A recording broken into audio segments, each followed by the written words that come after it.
daya saing Indonesia.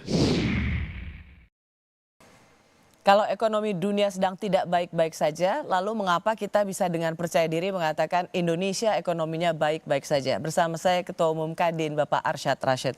Pak Arsyad, itu pertanyaannya. Kalau ekonomi dunia tidak baik-baik saja, kok kita seperti terlalu percaya diri mengatakan kita baik-baik saja? Sedang menghibur masyarakat atau denial? Pertama itu yang harus kita jaga tadi, positif energi yang ada di Indonesia. Tapi yang penting begini, kalau dibilang tadi, betul Indonesia secara makro baik-baik saja. Di luar tidak baik-baik. Tapi yang tidak baik-baik ini bisa masuk ke kita dan akhirnya membuat kita tidak baik-baik. Makanya kewaspadaan itu harus ada. Makanya sekarang ini harus dipersiapkan. Makanya diskusi banyak saran-saran diberikan pada pemerintah untuk apa? Insentif-insentif yang bisa diberikan pada industri dan juga khususnya manufacturing. Dan khususnya untuk yang namanya tadi, yang padat karyanya. Itu yang penting. Survei Bank Indonesia bulan Mei yang dirilis bulan Juni 2024, ekspektasi ketersediaan lapangan kerja menunjukkan masyarakat memperkirakan cari kerja 6 bulan ke depan makin susah. Dan itu ditandai dengan pabrik sepatu bata tutup, yang terbaru PHK 13.800 buruh di 10 pabrik tekstil, belum termasuk PHK di perusahaan-perusahaan startup. Yes. Kalau cari kerja saja susah, apanya yang baik dari ekonomi Indonesia?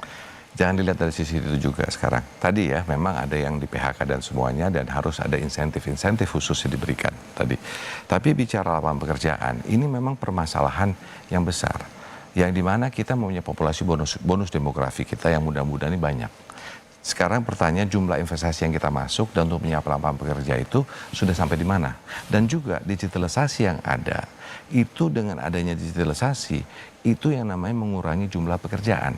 Jadi lebih banyak bukan padat karya sekarang investasi, tapi padat modal. Nah, untuk itu kita harus realize itu. Nah, untuk itu makanya kenapa penting sekali kita fokus terhadap apa? Exporting skills. Oke. Di mana kita harus bersedia untuk mengatakan bagaimana negara mana demografi yang senior yang membutuhkan bantuan pekerjaan di sana, kita kirim skill workers kita ke sana. Dan ini harus kita lakukan. Walaupun nanti economic growth kita juga sudah tambah baik lagi dan keadaan ini, tetap harus kita siapkan itu. Kenapa? Tadi yang saya katakan digitalisasi dengan ada teknologi yang namanya industri 4.0 ini, itu akan mengurangi jumlah pekerjaan. Jadi dengan demikian kita harus menyiapkan sumber daya manusia kita dengan pendidikan, dengan vokasi. Tetapi kemudian dia bekerja di luar negeri. Dengan vokasi tadi, dengan vokasi bekerja bukan hanya di dalam dan di luar. Makanya sekarang kita di Kadin membuat peta jalan 2045. Karena gini, kalau kita mau memastikan skill apa yang dibutuhkan ke depan, kita mesti tahu dulu nih, sampai 2045 sektor mana mau yang kita dorong, manufacturing mana kita dorong, dari situ teknologi apa yang kita ingin lakukan. Setelah kita tahu teknologinya bagaimana, baru kita bicara lagi skill apa yang dibutuhkan ke depan. Nah, itu satu. Karena tanpa itu bonus demografi kita bukan generasi emas, tapi generasi cemas. Nah, disitulah makanya kita nggak mau bikin cemas, kita mau buat emas. Makanya kita harus persiapkan nih. Kita bicara vokasi, bicara export of skills, itu harus dilakukan. Harus. Kenapa? Walaupun ke depan bagus untuk apa? Untuk teman-teman, untuk adik-adik kita mempelajari juga di industri-industri yang memang belum ada mungkin di Indonesia. Pak Arsyad, kita melihat bagaimana kita kedatangan misalnya bos Apple, Elon Musk, bahkan dapat sorotan Elon Musk, dapat karpet merah, dipuji oleh, mendapat sambutan yang luar biasa oleh pemerintah Indonesia. Tetapi Menteri Investasi Pak Bahlil sendiri mengatakan Elon Musk itu cuman investasinya 3 miliar dan karyawannya cuma 3 orang. Jadi selama ini bagaimana selebrasi kedatangan bos-bos yang katanya akan membawa investasi, tetapi seberapa konkret sebenarnya mereka punya investasi di Indonesia? Itu harus kita lihat tuh ya, karena kita nggak bisa mengeneralisir setiap yang hadir itu pasti akan investasi. Karena ini yang harus kita pastikan, keseriusan daripada investor itu untuk masuk ke Indonesia. Ya, yang dimana kita juga harus menyadari apa yang harus kita siapkan. Waktu kita mengundang investor itu masuk, kita harus menyiapkan diri. Contohnya skill, balik lagi. Skill apa yang dibutuhkan? Kita harus persiapkan. Nah itulah yang dimana kita tidak boleh memikirkan bahwa kita ini yang paling cantik di ASEAN. Bisa ASEAN aja deh. Dengan Malaysia, dengan Vietnam, dengan Thailand. Kita harus lebih kompetitif dibanding mereka. Karena ini kita lagi rebutan. Kalau saya bilang ini udah perang ekonomi sekarang ini. Perang dunia, udah perang ekonomi. Nah untuk itu, persiapan perang kita adalah persiapan untuk menyiapkan produk, menggunakan jasa, dan bagaimana membuat atraktivitas terhadap investasi masuk ke Indonesia. Yang sebenarnya paling terlihat adalah ketika Tim Cook Apple datang ke Indonesia, ternyata ia juga roadshow ke banyak pihak. Oke, Apple katanya investasi, tapi seperti membuka akademi. Ternyata, begini Ros, tapi ternyata di sini kita harus belajar. Dia di negara lain dia investasinya jauh lebih besar. Di sini Ros, disinilah kita harus belajar. Seperti contohnya, saya kasih contoh Singapura lah. Kita contoh di Singapura itu ada namanya Kementerian EDB, Economic Development, ya. Nah, itu melihat tuh bisa mengcustomize loh untuk setiap investor. Kenapa? Karena setiap perusahaan itu berbeda-beda. Kadang-kadang kita tidak bisa yang namanya menyamakan semua, nggak bisa. Jadi memang harus unik. Ini kalau kita mau attract misalnya seorang Apple ke sini, oke, apa sih yang dibutuhkan Apple? Bagaimana apa yang diinginkan? Apa yang harus supaya bisa menarik mereka ke sini? Jadi nggak bisa kita generik semua proposal itu sama, proposal ke A, B, C, nggak bisa. Nah itu kita harus lebih agile. Di situ kita harus belajar nih, kayak Singapura, ya kita belajar itu. Anda bicara Singapura, ada yang baru karena soal Singapura ini juga disinggung oleh Presiden Jokowi soal konser Taylor Swift. Ini dia. Kita tahu yang baru saja diselenggarakan Taylor Swift di Singapura di bulan Maret yang lalu diselenggarakan 6 hari di Singapura. Yang nonton saya kira lebih dari separuh itu orang Indonesia. Saya ingat konser Coldplay. Indonesia dapat, tapi hanya 1 hari. Hanya 1 hari. Singapura dapat 4 hari. Penuh, tambah lagi jadi 5 hari. Penuh, tambah lagi jadi 6 hari. Saya pastikan lebih dari separuh dari Indonesia. Karena di sini tiketnya baru 20 menit saja sudah habis. Tapi mau nambah nggak bisa. Kenapa? Saya tanya penyelenggara, karena memang urusan perizinan kita ruwet. Kalau kita baca netizen di sosial media baca begini, rupiah disalahkan rupiah turun, dolar menguat yang disalahkan Taylor Swift. Apa pandangan Anda soal kemudian soal Taylor Swift dan kemudian Coldplay itu menjadi sorotan Presiden? Mungkin yang disoroti Presiden adalah lebih daripada kekesalan dia. Kok nggak bisa di Indonesia? Tadi beliau mengatakan, saya tanya ternyata masalah izin. Nah di sini gini Ros, yang kita harus juga lihat fundamental yang ada di Indonesia yang harus kita sama-sama perbaiki. Yaitu salah satunya alignment. Alignment antara pemerintah pusat, pemerintah provinsi, dan juga daerah. Nah ini menurut saya alignment programnya itu belum terjadi.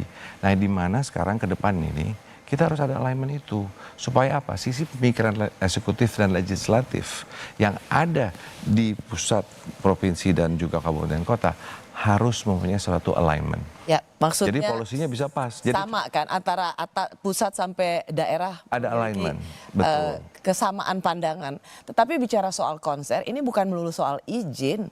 Kita nggak punya tempat. Betul, Desi. Kita mau di mana? Di GBK. Sintayong sudah marah. Sebaiknya GBK jangan tempat konser. Jadi sebelum kita memanggil artis dunia untuk manggung di Indonesia, siapkan dulu infrastrukturnya supaya artis dunia itu bisa main tanpa mengganggu sepak bola. Setuju.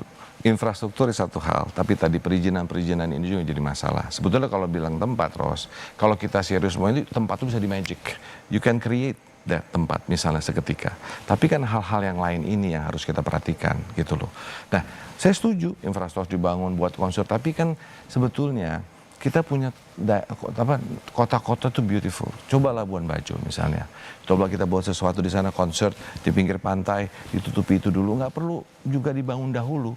Of course kalau dibangun lebih baik. Itu ada suatu proses. Tapi untuk masuknya aja kalau ribet, bagaimana orang mau masuk? Itu yang tadi dibilang soal izinnya, alignment. Contoh. Ya, saya mau masuk ke sini.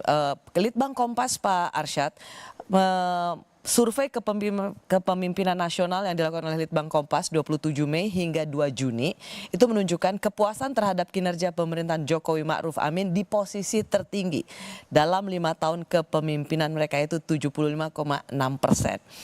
Dan Ini jarang terjadi dimanapun di seluruh dunia. Di tahun terakhir, presiden yang harusnya bisa dibilang lame duck, tetapi justru menempati approval rating tertinggi sepanjang dia memimpin.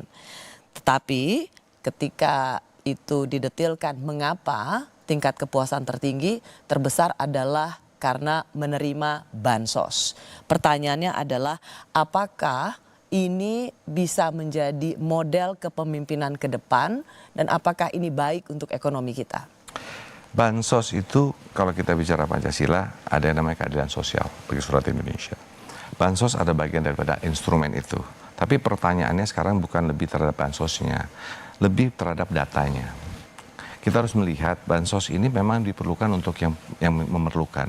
Tapi tepat sasarannya itu yang harus dilakukan. Nah inilah yang harus kita lakukan pendataan ke depan. Yang lebih baik, yang supaya sasarannya tepat. Pertanyaan bansos sosial itu bisa bermacam-macam. Tinggal apa yang mau dilakukan. Memberikan apa? Memberikan ikannya, memberikan kailnya, atau apa?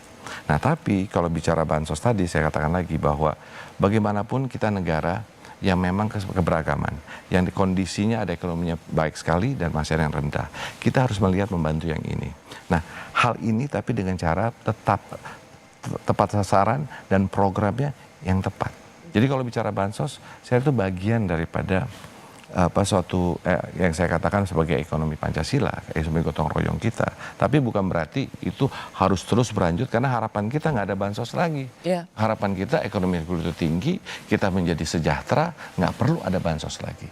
Tapi untuk menuju kesejahteraan itu, step by step kita harus perbaiki juga bansos tadi. Tapi buat dari sisi ekonomi, apakah menurut Anda ini cukup sehat?